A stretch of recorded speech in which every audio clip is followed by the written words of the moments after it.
Saya bisa dikeluarkan oleh dia tahun 1990 sebagai anak baru yang belum diangkat. Saya bikin kesalahan dan dia malah nanggung kesalahan saya. Oh iya. Saya tabrakan dengan anak menteri.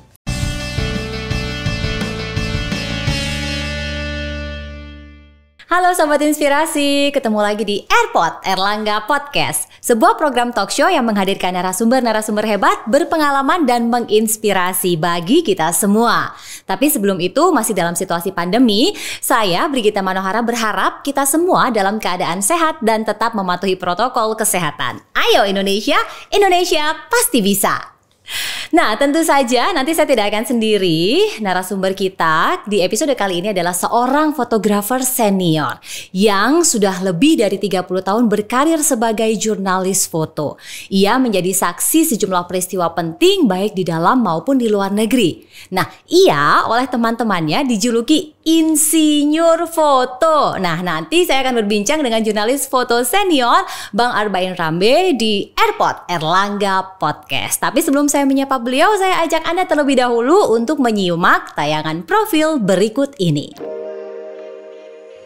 Arbain Rambe lahir di Semarang, tepatnya 2 Juli 1961. Ia menguasai fotografi sejak berusia 13 tahun. Ketika duduk di bangku SMA, minatnya di dunia fotografi terus didalami. Setelah menamatkan kuliah di Institut Teknologi Bandung bergelar Insinyur Teknik Sipil, Arbain Rambe kemudian terjun di dunia jurnalistik. Kala itu, ia memilih menjadi reporter di harian Kompas yang kemudian karena bakat fotonya, ia dipercaya menjadi redaktur foto. Kiprahnya sebagai jurnalis foto handal tidak perlu diragukan lagi. Ia memenangi sejumlah penghargaan fotografi, baik ajang nasional maupun internasional. Tidak hanya itu, ia juga mengajar di berbagai universitas di Indonesia hingga ke berbagai negara. Nah, baik Sahabat Inspirasi, langsung saja saya menyapa Bang Arbain Rambe. Bang Arbain, apa kabar? Selalu baik. Harus selalu baik dan selalu semangat baik. Ya Bang ya. Bang, tentu ini banyak yang penasaran, 30 tahun lebih itu kan bukan waktu yang singkat ya Bang ya. Apalagi tadi kalau lihat profilnya dari umur 13 sudah mendalami dan suka sama fotografi. Yeah. Nah, awalnya ketika kemudian oke, saya suka fotografi, itu ada momen apa sih Bang? Orang tuh kalau ditanya kenapa suka ini, kenapa suka itu dan bisa menjawab, saya nggak yakin dia betul-betul suka. Oh gitu? Ya, orang suka nyanyi, orang suka warna merah, orang suka masak, itu semuanya keinginan dari dalam. Kalau ditanya kenapa, dia ngarang aja jawabannya. Ya. Saya senang fotografi itu dari dalam, saya juga nggak tahu kenapa saya senang. Dari kecil saya suka merapikan foto keluarga, mengurutkan, melisain klise. Dan itu sampai sekarang saya kalau pergi nggak bawa kamera, kalau sekarang nggak bawa handphone itu ada yang kurang. Jadi saya kenapa senang fotografi, saya tidak tahu. Oleh Tuhan mungkin saya dikasih ya senang fotografi. Ada sense gitu ya. Itu sehingga saya pilih pekerja pun fotografi, serasa menjalankan hobi tapi dibayar kira-kira. Nah ini yang menarik, menjalankan hobi tapi dibayar. Apa ini yang kemudian membuat Bang Arbain bisa bertahan lebih dari 30 tahun, benar ya? Rasanya itu memang. Karena tiap kali ditugaskan, saya merasa dapat hadiah terus. Gitu. Ya, di Kompas itu kebanyakan fotografernya juga sejiwa sama ya. Jadi liputan bencana misalkan yang seperti tsunami 2004 itu berangkatnya rebutan. Ada gunung meletus di mana, ada banjir di mana itu untuk berangkat meliput itu bukan tujukan malah sekarang rebutan. Liputan-liputan besar. Kenapa kok rebutan? Karena ya bagi mereka itu suatu passion ya. Bisa memotret, mengabadikan, mungkin bisa kita menolong tidak harus dengan tangan. Dengan kamera kita bisa menolong ya, seperti waktu tsunami Flores 1992 ya. Saya nolong atau motret. Kantor mengirim saya dengan biaya mahal untuk memotret.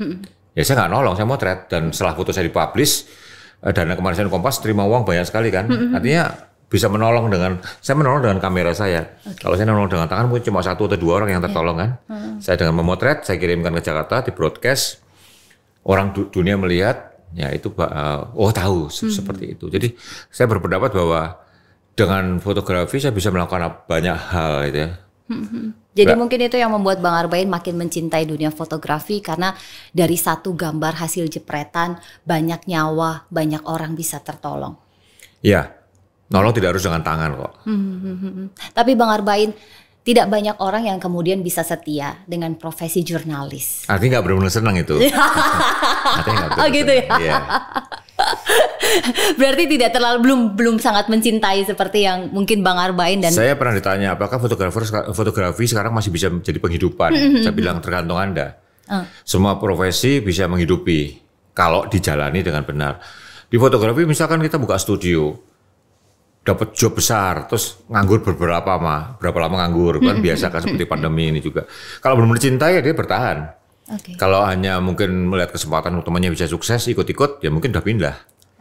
Jadi kalau menurut saya kalau seneng bener itu semuanya bisa didapat.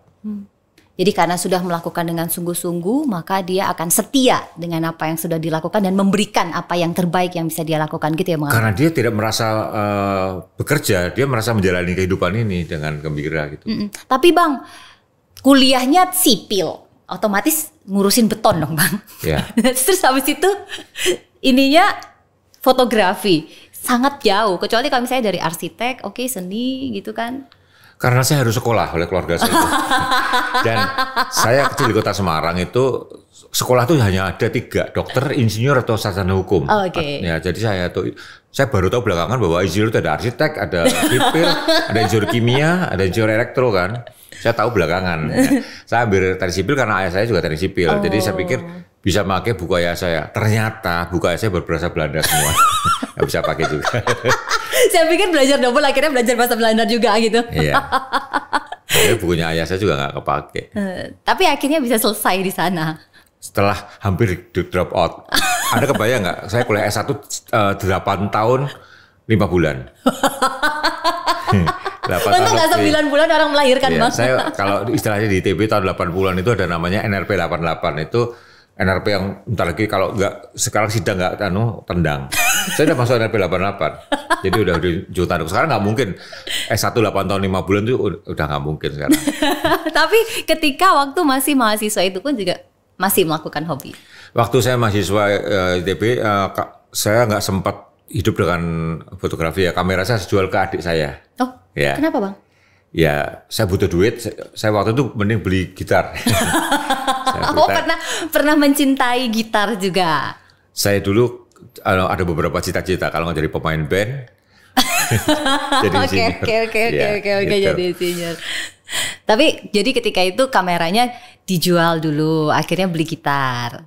Kamera itu saya jual ke adik angkat saya. Nah, terus suatu hari tahun 2003 saya lihat Mas Darwis Triadi, ya, itu ada kamera dikotakin kotak kaca. Saya tanya Mas Darwis ini apa? Ini kamera pertamaku. Wah, saya terkesiap itu kan. Saya kejar ke Semarang lagi. Untuk masih ketemu kamera itu sama adik saya udah dioper-oper ke beberapa orang. Ya. Saya ketemu dalam keadaan hancur lebur ya. Tapi saya yakin itu karena saya ingat ada goresan yang khas ya. Itu diapain waktu itu kameranya kok ada goresan yang khas? Waktu itu saya naik motor tahun 86 dari Jakarta sampai Larantuka di Flores. 26 hari pulang pergi ya waktu itu. Masih kapan? Tahun 86, ya, umur 25 tahun ya masih strong lah, masih kuat. Terombang-ambing di lautan masih kuat. Mau saya ulangi tahun ini sebetulnya itu. Ya, cuma saya nggak sekali jalan ya. Jadi Jakarta, Cirebon, Semarang, nginep lagi. Jadi berkali-kali sampai Larantuka motornya saya jual. Saya udah beli motornya. Udah bercita-cita ini. Saya udah beli motornya. Waktu itu saya berdua sama teman saya Edwin. Ini mau saya ulangi Jakarta Larantuka sendirian tapi multi apa ya sampai Bali mungkin pulang dulu Jakarta saat titip dulu nanti jalanin lagi sampai Larantuka motornya mau saya jual. Harusnya plannya tahun ini tapi ada pandemi. Tapi goresannya itu jatuh atau seperti apa kamera? Saya nggak tahu kenapa tapi di ujung itu ada tergores agak penyok dikit itu ya. Dan itu khas sekali saya ingat betul. Ya ini betul kameranya udah rusak nggak koran. Saya bilang maaf ya saya selentarkan kamu saya ambil lagi saya rawat sekarang saya kontakin itu waktu dibeli ulang orangnya waktu itu ngomong apa sama Mas Arbain? Ya kamera itu udah kuno banget lah ya. Kan orang pasti bertanya-tanya bisa beli yang baru ngapain sih cari yang udah lama udah reot ini. Waktu itu gimana? Tapi akhirnya di Figura juga kayak punya Mas Darwis. Iya, kotak kaca juga. Rasanya plong banget dong waktu dapat itu. Saya naikkan di Instagram juga, di Facebook saya juga itu. Dan beberapa hasilnya. Akhirnya ketemu sama yang dulu membawa Mas Arbain. Tapi Mas, ketika Mas Arbain akhirnya udah lulus, Tapi langsung masuk Kompas ya? Atau sebelumnya pernah? Saya begitu lulus, saya sebagai insinyur muda menggantikan insinyur senior untuk bekerja di Papua. Oh. Saya bekerja di Papua, saya langsung pimpin proyek itu, bayangin. Baru lulus belum punya pengalaman ya. Amazing. Dan bangunan itu sampai sekarang masih ada. Saya rencana 2 tahun lalu kalau saya mau ke situ, ke Agat Si Asmat. Bangunan yang saya bangun itu dari kayu besi ya. Jadi tahan cuaca banget, masih berdiri sampai sekarang. Oh, berarti udah berapa tahun ya Mas? 20 lebih ya? Jadi gini, saya bangun pusat Asmat itu sebelum masuk Kompas. Berarti 35-an tahun? Iya. Dari kayu besi soalnya, kayu yang tenggelam di air ya. Jadi kayu itu keras sekali. Jadi saya sebelum masuk Kompas, saya membuat itu diliput Kompas. Diliput Kompas jadi tertarik masuk Kompas. Gitu. Saya pensiun dari Kompas, saya merencana balik menuju tempat yang dari awal saya di Kompas. Jadi sebelum masuk Kompas sama setelah keluar dari Kompas, saya mau jenguk bangunan itu lagi, tapi pandemi keburu. Ya, tapi mungkin nanti setelah pandemi ini sudah agak drop, mudah-mudahan bisa ke sana melihat hasil karya sebelum masuk Kompas. Ada bedanya nggak sih Mas ketika kemudian terjun lagi masuk ke Kompas, akhirnya jadi redaktur foto? Kembali ke hal yang mungkin dulu pernah terlupakan setelah sempat bercita-cita jadi anak band. Saya ada cerita lucu. Saya ketemu Ari Lasso ya, Ari Lasso. Oh, sempat. Suatu 2004, 2005 itu Ari Lasso lagi seneng-senengnya fotografi.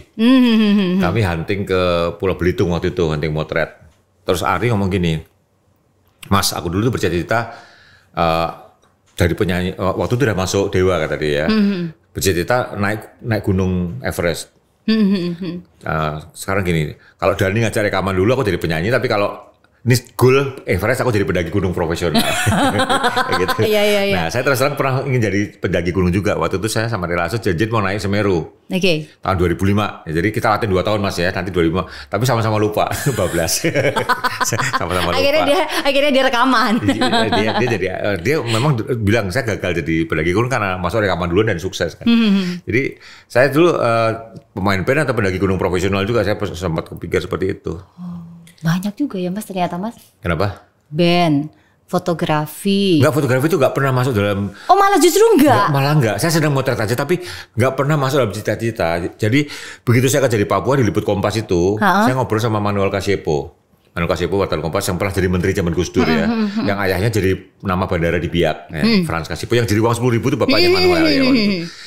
Pak Manuel, saya gitu tahu gitu, saya dulu nggak sekolah teknik ya, saya sekolah jurnalistik aja gitu. Oh nggak perlu kata Pak Manuel, Anda bisa jadi wartawan Kompas tanpa sekolah jurnalistik. Gitu.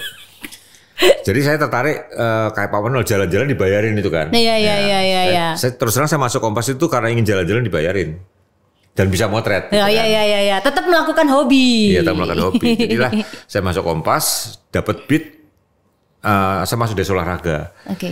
Yang senior itu bulu tangkis sama sepak bola ke luar negeri terus lah. Oke. Ya, yang senior ya. Saya dikasih beat yang kelas 2. Adalah? Tenis. Oh oke. Ya. Dan rezeki saya memang bagus. Tiba-tiba Yayu Basuki melejit. Oh iya.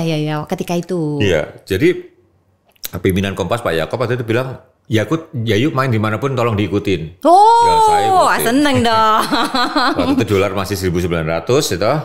Dan waktu itu koran lagi kaya-kayanya ya. Sekarang kan koran susah. Jadi itu saya kemana-mana Yayu tanding saya pergi ikut. Oh, jadi pengalaman yang menyenangkan ketika ternyata mendapati hobi yang selama ini dilakukan bisa membawa keliling. Ya saya bawa akhirnya jadi fotografer itu waktu yang menentukan akhirnya. Oh, kenapa, saya Mas? sering mengkritik foto ini kok nggak bagus. Kamu motret aja, ya saya motret. Oh gitu? Iya. Saya ikutin Yayu ke beberapa Grand Slam itu, saya nggak bawa fotografer, saya langsung motret sendiri. Sehingga 6 tahun kemudian pulang dari Olimpiade Atlanta 96, saya berani nggak kamu redaktur foto. Waktu itu yang nanya Wapemret, Mas Nino Laksono, yang sekarang rektor UMN. Dia kakak kelasnya di SMA, jadi agak KKN mungkin ya. Kamu mau nggak pindah foto? Tapi langsung jadi, ya saya sempat ngomong mau pindah ke foto ya. Sesuai passion saya. Kamu pindah foto aja tanggung, mau nggak langsung redaktur? Saya digituin ya, saya iyain. Oh jadi awalnya dulu hanya reporter ya Mas? Saya reporter tulis olahraga, pegang tenis dan basket. Komplit Mas. Hanya tenis dan basket. Saya sepak bola, cowok yang nggak suka sepak bola sama tinju saya. Kenapa Mas? Nggak tahu, nggak seneng aja. Mungkin kalau di tenis ada yang berbeda dibandingkan dengan sepak bola dan tinju kali ya. Sense-nya lain. Sepak bola mungkin pengalaman masa kecil ya. Dulu kan dalam masa kecil di Semarang kan sepak bola kan nggak pakai sepatu, nggak boleh pakai sepatu kan, pelajar kaki. Dan kaki saya tuh alergi sama rumput. Biasanya kalau pulang sepak bola gatalnya sampai 2 hari lebih. Jadi saya nggak suka.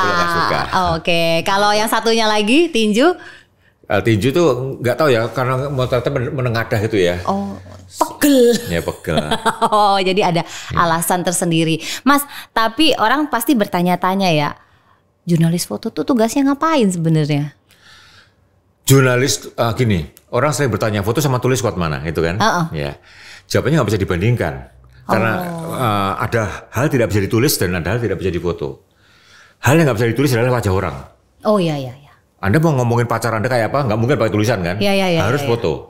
Itu artinya itu kekuatan foto di situ. Tetapi sebaliknya ada hal yang tidak bisa difoto, yaitu kondisi. Rupiah menguat, tolong difoto gimana fotonya? Ya kan? Rupiahnya berotot. Iya, makanya.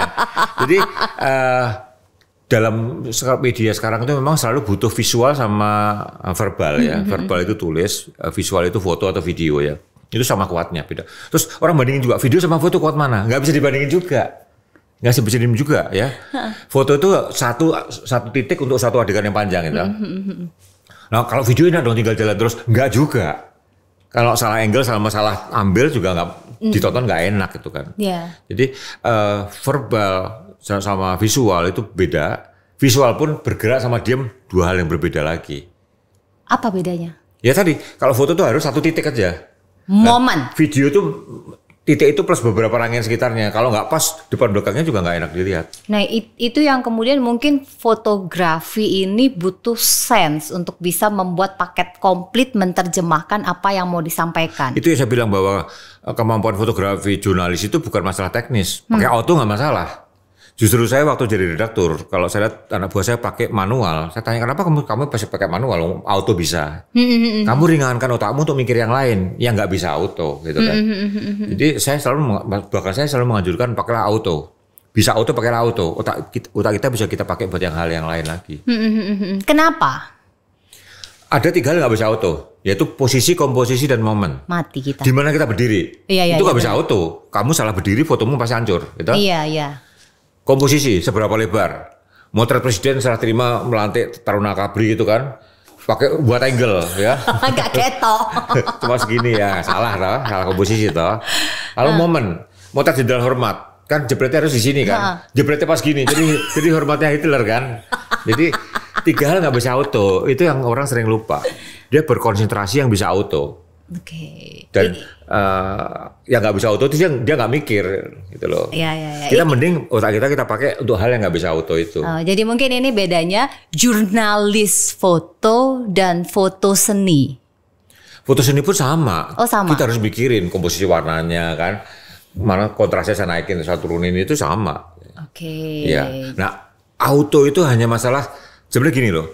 Sering orang pemula fotografi saya mau manual gitu. Saya tanya manual itu gimana? Saya ngukur, saya baca meterannya, saya motret itu kan, meteran ukur-ukur. Lah yang ngukur kan kamera ya kan, sama aja kan, bukan kamu juga kan. Bedanya manual sama auto adalah kalau manual kamu baca muter ya kan. Kalau auto kamera baca, kamera muter sendiri. Itu aja bedanya. Nggak ada bedanya, yang ngukur kamera juga kok. Tetap kamera ya. Iya kamera juga yang ngukur, ya kan. Jadi hematlah energimu untuk mikirin yang lain. Itu yang saya selalu anjurkan ya. Tapi kalau kita melihat perkembangannya yang terus berubah ya Mas ya. Dari tahun ke tahun Mas Arbain mengalami dari zaman dahulu kala sampai yang sekarang. Kesulitan yang seringkali dihadapi oleh jurnalis foto. Apa Mas? Dulu zaman film, kesulitan pertama adalah filmnya habis. Oh ya, langsung ganti. Dan nggak punya stok lagi. Kalau sekarang tinggal delete yang nggak penting ya kan. Ya, dulu nggak gulung juga mungkin. Saya pernah motret pemberangkatan haji di Halim. Itu filmnya nggak gulung. Padahal dari Palmera sampai ke Halim itu 5 jam. Itu macetnya minta ampun sore ya. Kamera sama saya banting sampai pecah ya. Saya keselnya. Bisa nggak gulung zaman dulu ya. Dan repot juga malam-malam saya jam 12 malam pernah harus nyuci film di Manila ya. Karena lab udah tutup semua. Zaman digital sekarang kelihatan lebih enak. Padahal tidak. Saingan kita lebih banyak. Dulu fotografer istana sekitar Pak Harto itu paling 10 orang. Zaman Gus Dur saya motret bersama 70 fotografer lain. Banyak. Ya zaman Gus Dur, waktu ya era pusat tuh banyak. Sekarang zaman digital juga kita motret apapun. Saya pernah motret Krisdayanti. Saya udah motret itu habis konser itu ya. Tiba-tiba ibu-ibu datang, Mbak Kris, datang semua selfie. Saya nunggu setengah jam nggak kelar. Lewat momen. Zaman digital semua orang bisa motret itu loh. Motret fashion show juga sama sekarang. Ya kan, wah semua orang menghalangin kita. Jadi tiap zaman punya keunggulan, punya kekurangannya masing-masing. Zaman digital menurut saya adalah jauh lebih praktis, lebih cepat dan lebih mudah dan lebih murah. Tetapi saingan kita kebanyakan itu aja. Tapi untuk bisa mendapatkan angle terbaik di momen yang pas ini kan tetap butuh pemikiran, butuh praktek, dan butuh saran. Nah ini yang terakhir. Ya. Gimana itu? Ya kalau seorang fotografer kan dia waktu masang, oh mas lain kali gini, oh iya gitu kan. Barangkali input itu bisa datang dari orang lain, bahkan mungkin dari anak kita atau orang yang sama sekali nggak ngerti fotografi. Mas kok fotomu nggak enak dilihat kayak gini? Oh iya ya gitu loh. Jadi fotografer itu mesti bisa menerima kritik dari siapapun, menerima masukan dari siapapun Ya, gitu ya. satunya adalah naikin di Instagram. Oh, itu untuk bisa mendapatkan feedback. Itu cara berlatih ya. Dulu tahun 2002 itu ada namanya photographer.net. Itu situs fotografi yang terbesar di Asia Tenggara ya, di pusatnya di Jogja. Itu kita posting komentar orang itu input yang luar biasa. Di situ kita belajar. Jadi berani dicela juga. Ya. Berani dicela. Memang kritikan itulah yang kemudian menempa kita untuk bisa jadi lebih baik daripada sebelumnya gitu ya Mas ya. Tapi kalau untuk ukuran Mas Arbain ini kan 32 tahun itu panjang banget loh Mas. Momen belum. Ya belum. Saya nanti bulan depan berangkat ke PON saya mau motret PON. Oh masih. PON di Jayapura ya. Masih Mas. Saya masih. Luar biasa. Alat sudah saya siapkan semua. Luar biasa. Tapi tele-tele panjang dulu kan punya Kompas. Sekarang milik sebuah merek lah. Saya sebuah merek itu mendukung. Tapi bagi fotonya ya saya bilang. Tapi dengan durasi yang sedemikian panjang, tentu kita ingin tahu momen mengharukan, wow yang pernah Mas Arbain lewati. Walaupun pasti banyak, karena banyak momen yang sudah dilalui mulai dari olahraga tadi Mas Arbain cerita, bencana dan lain-lain. Ya, ada dua momen yang baru belakangan saya sadari ya. Yang pertama adalah waktu kemarin bulan Mei kemarin memperingati Mei 98 ya. Kompas Kompas TV saya bikin seperti ini ya. Terus mengeluarkan foto saya baru sadar, ya ini foto ini ternyata luar biasa, yaitu saya memotret sekitar 300 jenazah di kamar RSCM. Sekitar 250. Saya sampai merinding loh. Ya. Oke. Jadi toko Jogja, mungkin ada ingat ya di Klender itu dijarah. Entah gimana penjara itu terkunci di dalam dan toko itu terbakar. Malam itu kita udah berita hebat. Diduga lebih dari 100. Pagi-pagi saya berangkat ke kota Jogja, nggak bisa mendekat karena dikeluarkan semua. Saya lari ke RSCM. Waktu sampai RSCM itu udah ada 100 jenazahan. Terus konon 290 lebih ya. Dari gundukan itu saya potret. Waktu di Kompas halaman 1 HL. Kita nggak ada tradisi motret memasang foto jenazah. Kata Pemret. Tapi ini peristiwa nggak main-main ini. Ya, 300 jenazah sampai 300 jenazah. Akhirnya tapi saya waktu motret saya tahu bahwa jenazah itu nggak bisa dimuat, maka saya tunggu sampai semuanya dimasukin ke plastik resek ya. Jadi ada kaki itu dimasukin semua, semua. Udah baru saya potret. Itu pun di plastik resek yang warna hitam itu masih suka ada bercak-bercak kamera-merah coklat-coklatan darah kelihatan ya. Jadi kalau foto itu dalam bentuk warna agak mengerikan masih. Diputuskan hitam putih. Foto hitam putih. Nah, Kompas hanya mengeluarkan satu frame itu untuk HL. Waktu beberapa pihak membeli foto itu, Kompas kan juga jual foto. Yang dijual hanya frame itu. Saya baru tahu bahwa saya motret ternyata berwarna. Baru ingat lagi bahwa saya motret berwarna. Anda cari di Google deh. Di googling. Foto itu ada di mana-mana. Ada yang ngeluarin siapa-siapa versi itu tapi berwarna. Yang versi saya itu dalam satu Kompas, hitam putih. Yang beredar itu berwarna semua. Dan exactly the same frame. Exactly, orangnya semua adegannya sama persis.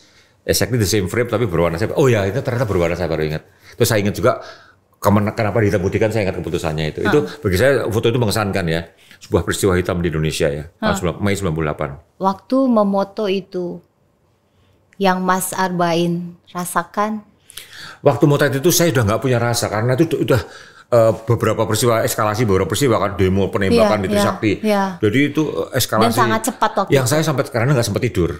Sehingga yang terjadi apa? 5 fotografer Kompas hampir tiap malam kerja terus gak sempat tidur. Waktu Soeharto turun, 5-5-nya lagi tidur.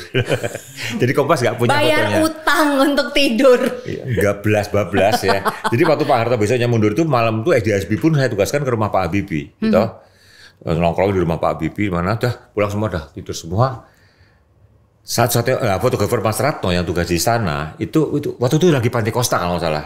Atau pokoknya Mas Ratno lagi gereja. Pastornya bilang Soeharto barusan mundur. Mas Ratno kaget, ngebut lari ke istana, udah selesai. Datang ke Kompas, saya lagi tidur, minta maaf. Saya baru tahu, udah terlambat semua. Jadi yang melek itu di gereja di Depok. Itu makanya itu jadi saya baru terasa mengesankan waktu di preview ulang ya. Saya lebih tenang, udah nggak mikir. Tapi waktu motret saya nggak mikir. Mau lihat mayat di Jerman ada lihat apa udah. Artinya 1 sama 300 nggak ada bedanya, udah kayak robot. Nah, itu bagi saya mengesankan ya. Ternyata sebuah sejarah hitam, waktu motretnya bisa baru terasa luar biasa beberapa tahun kemudian. Lebih dari 20 tahun kemudian kan. Iya, sudah. Yang kedua adalah waktu saya masuk ke markas GAM. Tahun 4 Desember tahun 2000 ya, itu ulang tahun GAM. Jadi GAM itu kan serem ya, gerakan separatis lah. Ya, kita ngebayangin ya udah takut loh Mas, karena itu kan pasti masuk hutan gitu. Ya separatis. Jadi waktu itu tiba-tiba salah satu orangnya Gus Dur, saya lupa ya, siapa orang Gus Dur bisa ketemu pimpinan GAM untuk rekonsiliasi ya. Gus Dur presiden, orangnya Gus Dur bisa ketemu GAM, ada pembicaraan, ada beritanya juga. Bapak Emret Kompas waktu itu Mas Trias nantangin saya. Saya waktu itu kepala Biro Medan. Saya dipindahkan ke Medan 2000 sampai 2003. Berani nggak kamu masuk ke GAM? Bikin dong berita, jangan cuma ngutip-ngutip doang. Antara kepengen sama takut. Jadi mana yang lebih kuat? Untung kepengen saya lebih besar dari takutnya. Saya meyakinkan diri sendiri, mati di tempat tidur juga bisa kan. 90% orang mati di tempat tidur. Tapi orang tidak pernah takut sama tempat tidurnya nggak? Ya kan? Benar. Jadi saya pikir adalah tempat tidur orang nggak takut. Saya nekat berangkat dan ya syukurlah saya dapat upacaranya, saya motret panglimanya. Nah kecelakaan terbesarnya adalah itu Desember. Petinggi-petinggi Kompas libur Natal ya. Keluar negeri kebanyakan. Jadi yang jaga gawang itu Julian Siombing.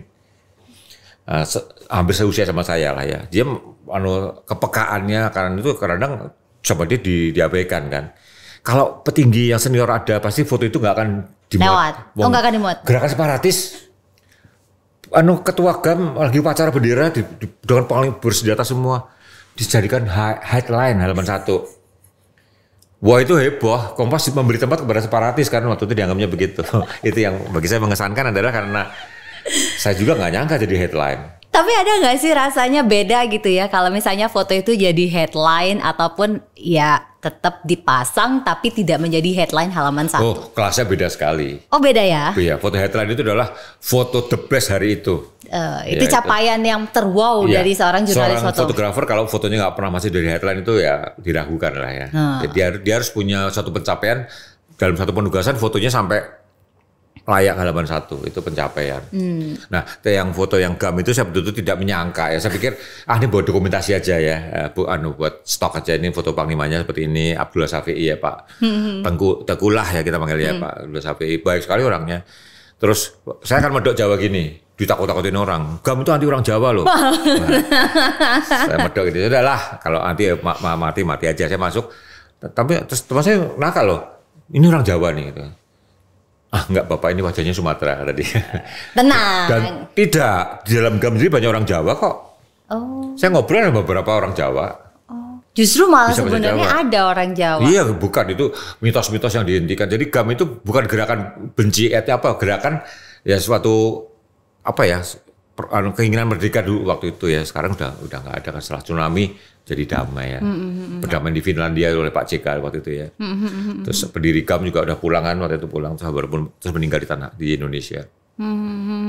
Tapi ngikutin sekian banyak peristiwa, selain 2 peristiwa yang fotonya tadi sangat berkesan setelah beberapa tahun Mas Arbain rasakan. Dari banyak tempat yang pernah Mas Arbain datengin ya Mas ya. Entah itu untuk liputan olahraga ataupun untuk liputan bencana dan lain-lain, yang paling berkesan waktu pergi kemana? Sebenarnya gini loh, nggak bisa dibandingkan seperti dari semua makanan paling enaknya apa? Karena bisa kan ada soto, ada pecel sama enaknya kan, udah cingur itu beda-beda. Kalau ini kacangnya enak, kalau ini petisnya enak ya. Saya barusan atas pertanyaan ini saya barusan mikir ya. Tiba-tiba terlintas Ethiopia. Kenapa? Sukunya luar biasa banyak. Jadi Mas? kalau Indonesia ke Jawa, Sunda itu kan satu provinsi, terus ada suku Tengger juga dia. Di Ethiopia itu jarak 10 kilo udah ganti suku, ganti bahasa, beda adat loh. Iya, di Ethiopia itu. Jadi dekat itu banyak sekali suku-sukunya dan ekstrim. Ada yang bibirnya tarik piring itu kan. Sampai piring itu sebelahnya lagi mengendutkan tubuh. Jadi sapi ngisap darahnya di mulut sampai gemuk banget, terus yang gemuk-gemuk itu upacara gitu loh. Itu menurut saya ajaib negara itu ya. Bisa ya. Ini kalau Mas Arbain nggak cerita mungkin kita juga nggak tahu kalau di Ethiopia ternyata sampai kayak gitu 10 kilo ada macam-macam. Ada suku Karo namanya kayak orang kita kan ya. Bedanya apa Mas? Namanya suku Karo. Ada yang titik-titikin pakai putih-putih gitu ya. Ada yang saya sampai lupa urutannya, tapi saya pernah tulis di National Geographic itu. Saya dari itu satu National Geographic. Seorang perempuan itu kalau cowok naksir disakiti, jadi ada cewek itu yang penuh luka itu artinya dia cantik, yang naksir banyak sekali. Jadi aneh gitu kan, malah disakiti. Jadi kalau di belahan dunia lain bahwa mengatakan itu sadisme, tapi ternyata di Ethiopia itu adalah prestasi tersendiri. Iya, jadi ada yang banyak, dia banyak disukai berarti. Ngeri juga ya Mas ternyata ya. Makanya itu sangat berkesan. Yang belum didatengin mana berarti Mas kalau udah banyak yang datengin? Saya itu Mongolia kepengen. Oke. Saya tadi udah ke Kazakhstan, Kirgistan sorry. Kirgistan itu bersebelahan sama Mongolia ya. Itu udah mirip ya sebenarnya. Tendanya pun sama, main elangnya pun sama. Saya udah sampai Kirgistan ya, udah menikmati suhu minus di situ di Kirgistan. Tapi Mongolia saya masih kepengen. Afrika masih banyak yang belum saya datangin. Banyak sekali, Afrika itu juga luas sekali. Dan ada banyak-banyak beda-beda yang tentu kita sendiri juga nggak pernah bayangin. Beda negara beda banget ya. Di Ethiopia sendiri itu udah luar biasa sekali. Saya ngebayangin 10 kilo beda, 10 kilo beda. Oh banyak banget ternyata. Kalau kita kan masih beda ratusan kilo baru beda lagi, ratusan kilo baru beda lagi. Kita masa gini nih, ini ada sungai besar sekali ya. Ini lebarnya sungai katakanlah 2 kilo lebarnya. Di desa ini karena terperosok sungai, jadi bahasanya beda banget. Paling cuma 2 kilo gitu loh. Makanya kalau ngomongin orang di sana nggak bisa susah ya Bang. Kalau nggak satu suku. Tapi Bang, dari sekian banyak pencapaian yang sudah Bang Arbain lakukan, yang dapatkan gitu ya. Selain tadi belum mengunjungi tempat yang sangat ingin dikunjungi, apalagi yang ingin dilakukan? Selain ke Larantuka tadi tentunya dan ke Papua. Saya itu dari dulu, kenapa nggak nulis buku ya? Saya pikir semua orang banyak karyanya loh. Ya, tapi saya nggak nulis buku. Tapi satu pikir, saya kan sekarang sering buat workshop, sering macam-macam. Itu ditulis saja, jadi orang yang nggak ikut bisa. Nah itu cita-cita saya seperti itu, mau saya tuliskan, tapi sampai sekarang nggak mulai. Mungkin butuh ghostwriter. Nah ini saya langsung tengok-tengok. Tapi paling tidak ada banyak ilmu yang Bang Arbain dapatkan begitu ya, dari banyak masukan, dari banyak orang yang kemudian pernah bersinggungan dengan Bang Arbain. Yang paling berkesan masukan dari orang-orang itu celetukan apa? Kadang-kadang kan ada yang kurang ajar ataupun mungkin apa yang bikin Bang Arbain, oh ya keinget sampai sekarang. Kok celetukan sama nggak inget ya? Kan kalau dulu waktu saya punya acara Klik, saya punya acara di Kompas TV dulu ya, Klik itu es teh. Jadi minum apapun, mau panas, mau kopi, mau dingin, es teh. Jadi itu di Klik sempat jadi apa ya? Jadi trademark es teh. Mau panas, mau dingin, mau kopi, mau coklat, es teh. Apapun ya yang dilakukan atau yang diminum, es teh tetap. Tapi Bang Arbain, apa kemudian yang mau Bang Arbain sampaikan kepada generasi-generasi penerus ini, terutama ya mungkin juga yang tertarik di dunia fotografi ataupun yang tertarik juga di dunia jurnalis? Fotografi itu sekarang udah luas sekali ya. Anda ingat mungkin anak muda yang di Merapi jatuh ke kawah kan, bikin selfie. Jadi foto itu tiba-tiba menjadi suatu hal yang serasa sangat dibutuhkan ya toh. Eksistensi. Ya, saya pikir itu nggak masalah kan, itu euforia. Sekarang udah mulai turun kan.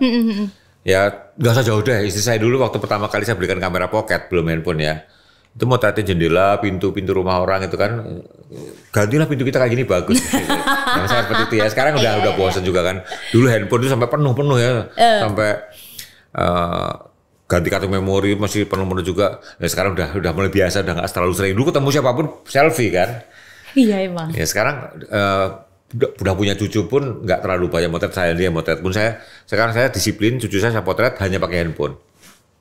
Satu lebih nggak neko-neko, nggak terlalu niat tinggi, tapi lebih keseharian ya, lebih. Jadi kalau saran saya adalah foto itu masa depan ya. Di masa depan nanti semua orang butuh kemampuan bisa memotret dan itu akan makin gampang. Pakailah foto untuk segala hal kalau saran saya ya. Bisa untuk nyatat lokasi, kalau parkir di mall ya. Iya, itu penting kalau nggak lupa. Motret tiangnya kan, motret tiangnya. Itu mungkin yang dibilang foto bisa menggambarkan segalanya. Ya. Terus kadang-kadang kalau buat wawancara, terus yang narasumbernya kan minta kartu nama gitu kan. Karena kan dia cuma bahas dikit kan, ya pinjam aja di potret gitu kan. Terus ada press release, kita fotokopi dulu rame-rame ya, nggak usah kita potret aja kan. Jadi fotografi itu bisa buat banyak hal ya, sangat banyak. Sampai bisa buat niru, bisa buat mencatat apapun. Jadi menurut saya pakailah fotografi untuk melengkapi hidupmu, itu sarannya. Jadi lengkapilah hidupmu dengan fotografi. Tapi apa sih kuncinya? Masih semangat? Kalau gini, saya tidak bisa mengencourage orang untuk jadi fotografer ya. Kalau dia memang dia nggak senang, kalau dia senang jalanilah, ya jalanilah. Pasang surut itu biasa. Kalau lagi surut, Anda meninggalkan ya Anda nggak benar-benar senang. Apakah fotografi bisa menghidupi? Semua hal bisa menghidupi ya. Apakah karyawan bank kaya semua? Ya enggak juga kan.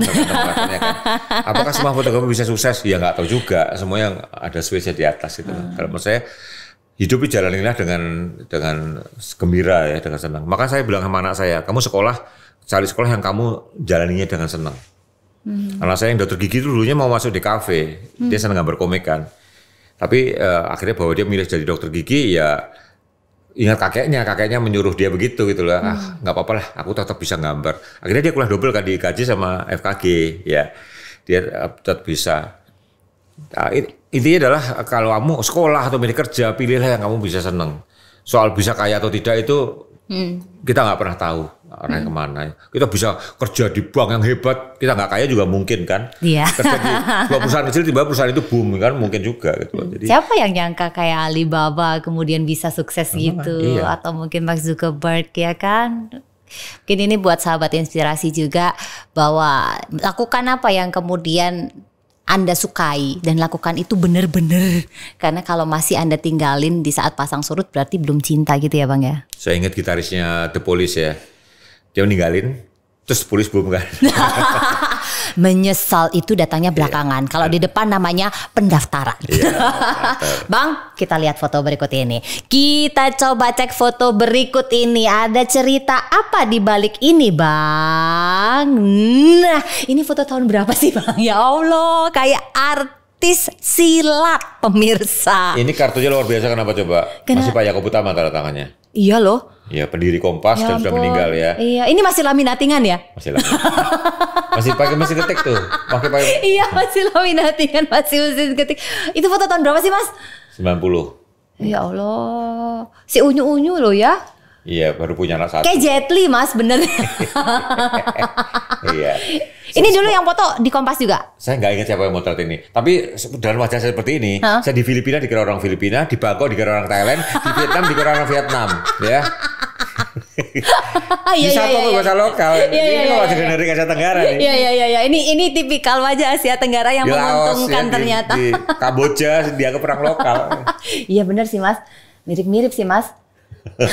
Di Filipina diajak orang ngomong Tagalog banyak sekali. Ini jadi berapa lama kartu ini ada di saku Mas Arbain? Ini berlaku sampai 97 ya. Berarti waktu 98 masih Pak Yakob.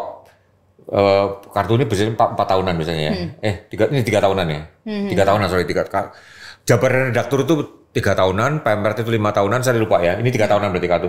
Tahun 2000 kartu pers saya sudah Surya Pratomo. Oh, oke. Ini berarti posisi Mas Arbain sebagai wartawan olahraga. Oh, tenis. Iya. Olahraga umum, SEA Games kan.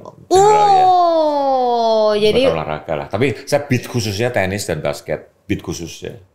Jadi bedanya apa sih wartawan olahraga dan bukan itu dari ininya, nomor induknya atau Oh apa? enggak ada di sini enggak ada bedanya. Oh enggak ada bedanya. Itu tapi hanya waktu periode pengaturan ini. internal. Lu bulan depan pindah sana gitu kan gitu. Oh ternyata kamu passionnya di sini, cocokan di sini, pindah dulu gitu kali ya Mas. Oke, kita geser. Wah. Lah. Kalau ini nggak kayak orang Asia Tenggara Mas. Gondrong bebek kalau ini Mas. Kayak orang India. Ini saya di Jaipur tahun 91. Oke. Oh jadi karena mau ke India rambutnya disesuaikan gitu? Yang pendek tadi sebelum ini. Oh. Jadi duluan ini. Iya, itu pendek itu saya baru masuk Kompas habis kawin ya, masih pendek. Oh. Terus ini mulai gantungnya setahun kemudian udah segini rambutnya. Ini acara apa Mas? Davis Cup tenis Indonesia lawan India di kota Jaipur, di kota yang umurnya berapa ribu tahun ya. Apa yang istimewa dari Jaipur? Pink City. Kota itu semuanya pink. Jadi kalau kita cowok pakai pink itu dibilang ya, di Jaipur karena rajanya suka warna pink. Pink itu warna jantan. Tentaranya kerajaan Jaipur itu Rajasthan. Jadi ini celananya juga celana-celana ala Aladin loh. Baggy ya. Iya. Tas bagus karena baggy ya. Iya, celana ala Aladin. Kece banget. Ini kameranya berarti masih kamera yang gede itu ya? Wah, pasti kamera berat. Yang berat banget ya. Dan bawa beberapa body ya zaman dulu. Karena ini ISO rendah, ISO tinggi, hitam putih, color kan. Oh iya, beda-beda ya. Oke. Jadi berat.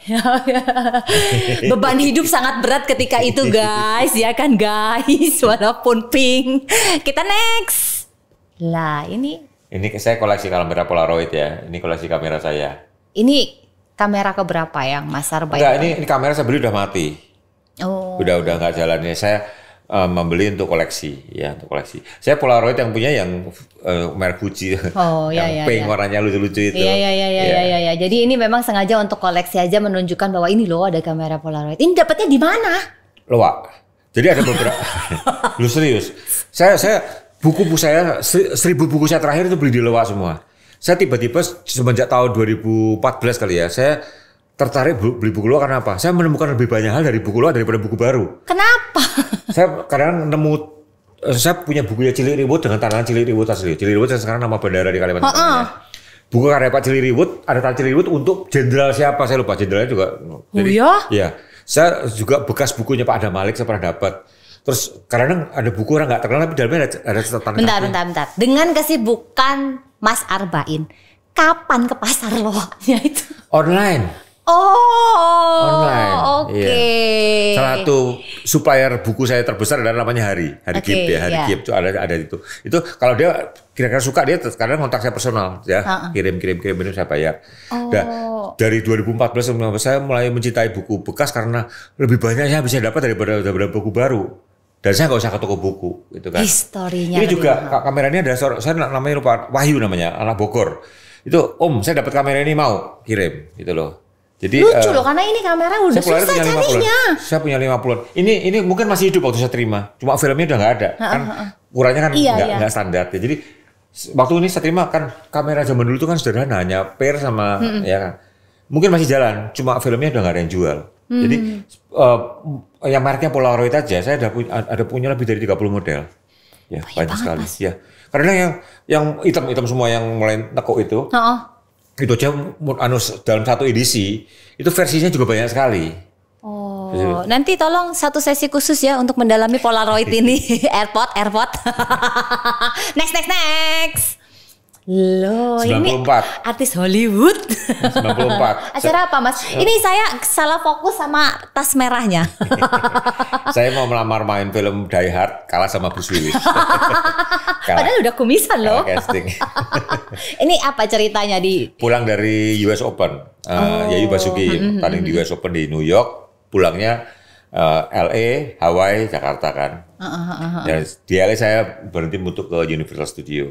Oh, ini adalah hadiah yang tadi Mas cerita bahwa kebahagiaan tersendiri dari seorang jurnalis itu adalah jalan-jalan. Jadi dapat momennya, dapat jalan-jalannya, bisa lihat ininya. Ketemu artis Mas ini Mas? Kenapa? Ketemu artis waktu di sini. Bapak anak bintang film, yang anaknya saya ketemu. Siapa Mas? Mas. Michael Douglas. Wah, ganteng. Ya. Terus saya nonton NBA tahun 95. Michael Jordan. Michael Douglas ketemu di 95 NBA. Ya, nonton ya penonton. Kalau di sini saya jadi lupa ya. Saya ketemu. Tapi nggak banyak Gak begitu terkenal. Seorang bintang komedian. Saya lupa nama, tapi saya ketemu. Gak banyak orang loh. Waktu dulu NBA tahun 90-an itu kan lagi booming-boomingnya zaman Michael Jordan dulu dan Mas ada di sana. Saya penggemar berat Michael Jordan. Saya penggemar berat Michael Jordan. Tetapi waktu saya meliput NBA ke Amerika, pas Michael Jordan main bisbol. Sedih banget. Iya, terus saya digantikan, saya jadi redaktur foto. Yang megang basket, Jordan balik ke di situ lah Mas Tarbain sedih. Tripits lagi kan itu saya. Jadi di situ lah Mas Tarbain. Saya nggak jujur sama Jordan, tapi saya koleksi barang-barang Jordan masih banyak sama saya. Semua orang tuh mencintai Jordan, tapi ketika Mas Arbain tidak mendapatkan momen itu kan sedih banget. Ini apa ini? Ini 2004 Olimpiade Athena ya, Taufik dapat emas. ID saya wartawan tulis. Oke. Jadi saya nggak boleh motret. Itu keras ya Olimpiade. Tapi ini ada. Enggak, tunggu dulu. Ini saya di kursi penonton. Jadi saya lihat, kalau saya wartawan foto saya di sini posisinya nih. Ya. Oke. Justru karena saya wartawan tulis, saya nggak boleh saya ke arah penonton. Benderanya itu antara saya sama Taufik. Jadi, wah, di pas di benderanya lurus. Oh, ya, ini tadi 3 poin yang Mas bilang ya, komposisi. Iya. Ini posisinya saya pindah. Komposisinya setengah bendera kan. Jadi foto ini singkat sekali kan bendera kan naik ke itu kan. Iya. Jadi pas harus saya nggak boleh salah pas saya ambil betul. Dan jadi AL ini. Iyalah, ini sudah merepresentasi semuanya dan Taufik pas mewek lagi. Pas mewek ya. Pas dia mewek lagi. Tapi sorry yang mau dikomas kelasnya bukan frame yang ini. Setengah detik setelah ini mungkin ya. Setengah detik ini atau dia agak melek. Ini kalau saya harus fotografer di bawah sini. Malah fotonya nggak dapat. Nggak dapat momen ini. Jadi ini mungkin yang mesti dicatat ya bahwa auto itu nggak apa-apa. Ini pakai apa motonya? Auto, pakai auto nggak apa-apa. Jadi nggak masalah. Nggak usah mikir. Yang penting momennya dapat. Cahayanya berubah-berubah kan pakai auto kameranya nyesuaiin sendiri. Iya. Kalau manual kita mesti pindah-pindah. Harus pinter kameranya. Ini Mas. Foto ini tahun 1924 bahkan ibu saya belum lahir. Jadi ibu saya itu Chinese. Ini 1924 kawin peraknya kakek saya. Ya, jadi ini. Iya. Jadi bahkan ibu saya pun belum lahir. Ibu saya lahir 1926. Ini foto. Banyak banget anaknya. Iya sama dulu. Bapak saya juga dari keluarga banyak. Oh iya. Nah bedanya keluarga bapak saya sama keluarga ibu saya. Keluarga ibu saya ini semuanya meninggal di atas 85 tahun. Kalau dari keluarga ayah saya kebanyakan 60-an sekitar karena darah tinggi. Maka saya pikir kalau saya bisa lewat 60 semoga ikut keluarga ibu saya. Amin. Kita doakan supaya nanti ada bukunya juga sebagai legacy seorang Arbain Rami. Jadi ini keluarga dari ibu saya. Oke. Nah, Anda perhatikan nenek saya Chinese.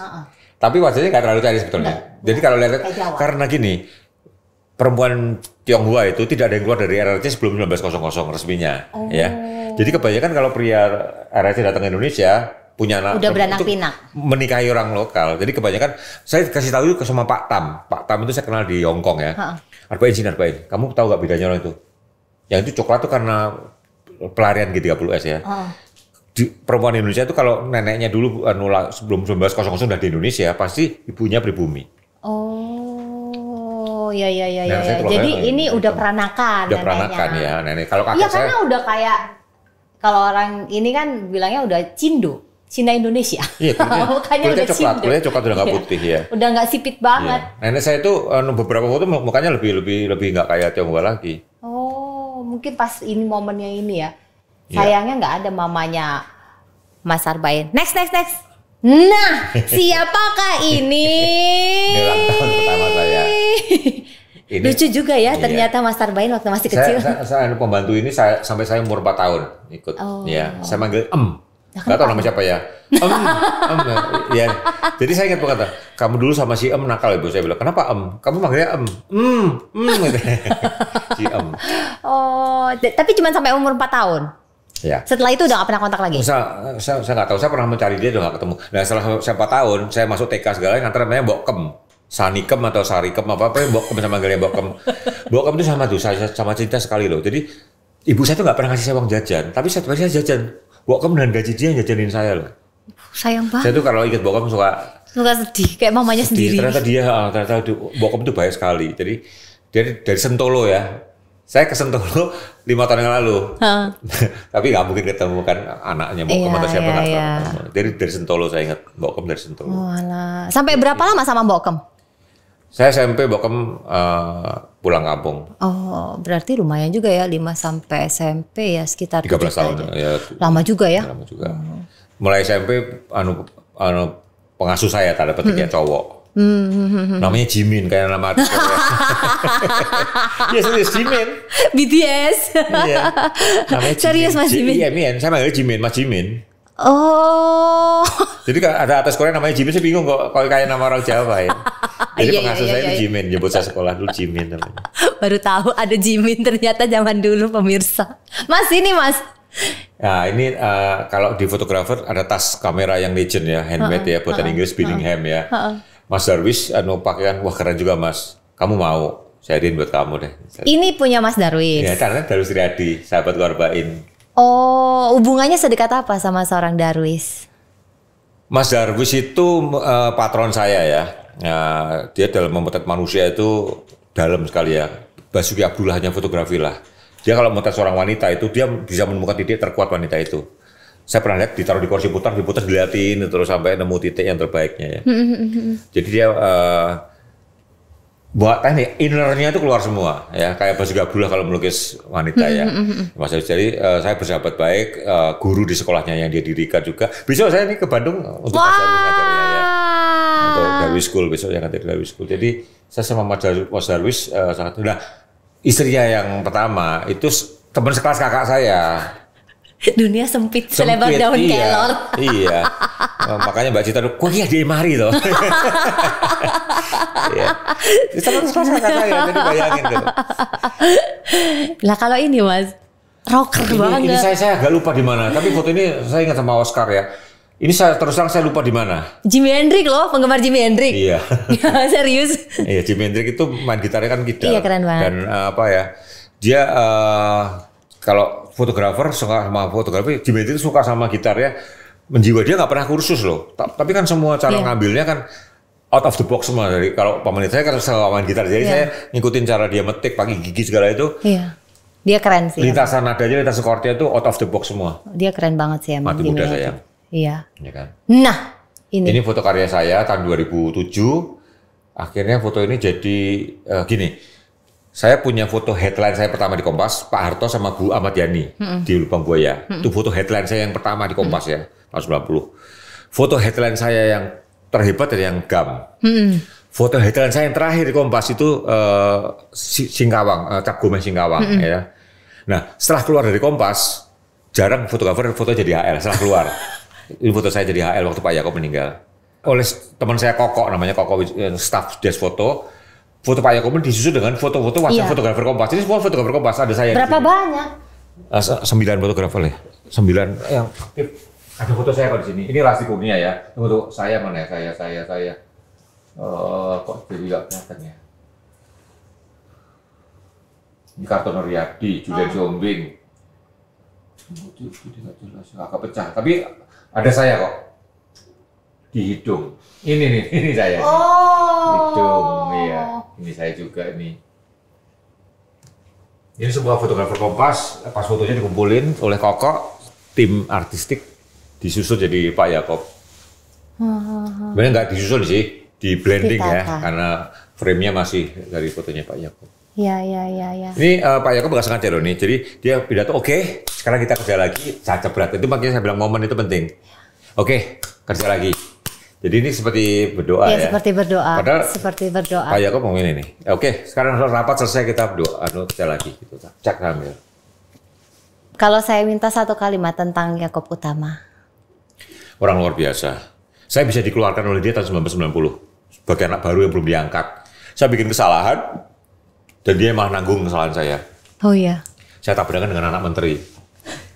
Ya, anak menteri. Oke. Itu tahun 90 ya. Kita tahu bagaimana tahun 90 itu sahabat inspirasi ya. Betapa yang namanya menteri itu so powerful. Bener ya Mas? Ya di kantor polisi saya ngeyel nggak mau salah.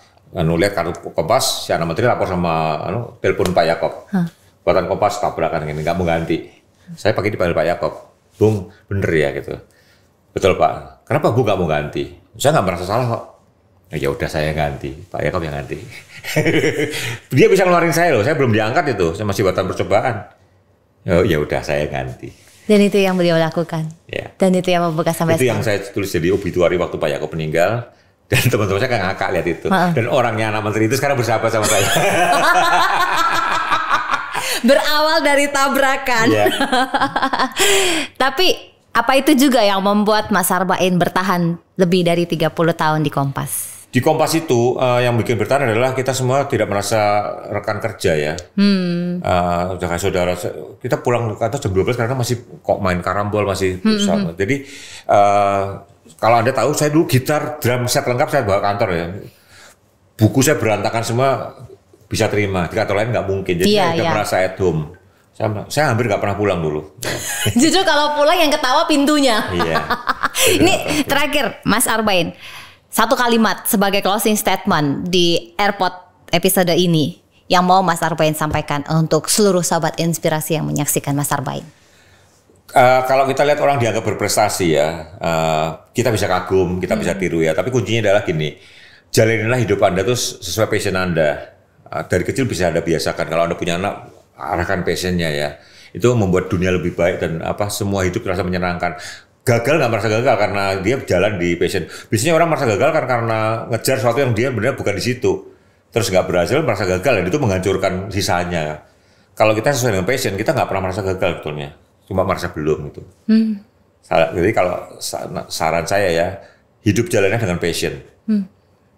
Itu ya sahabat inspirasi, jalanilah hidup dengan passion Anda. Terima kasih sekali lagi Bang Arbain sudah menyempatkan waktu di Erlangga Podcast untuk sharing dengan seluruh sahabat inspirasi semuanya.